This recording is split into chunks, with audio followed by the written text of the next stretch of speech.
लेकिन अगर ये अल्लाह को भी आंसरेबल अपने आप को समझते हो तो ये बेगैरती ये करें ही ना। तो इस पे आपको सोचना होगा, ठीक है ना जी।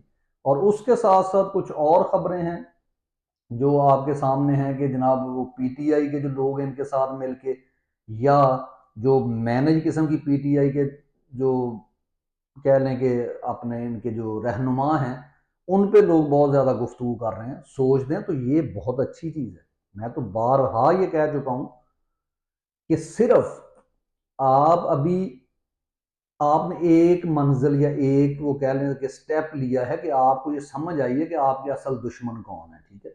उसके बाद आपने पार्टिसिपेशन शुरू की है जो कि कायदे आजम जिनका नाम अब आहिस्ता आहिस्ता निकाला जा रहा है, क्यों? क्योंकि ये इसराइल को तस्लीम करने का इनको ऑर्डर आ चुका है आकाओं की तरफ से, इसलिए वो आपको नजर आएगा। बल्कि बहुत बड़ी खबर है जो इमरान रियाज खान ने दी है कि इनकी सहाफ़ियों से मुलाकात है, ये बाद में बात करते हैं।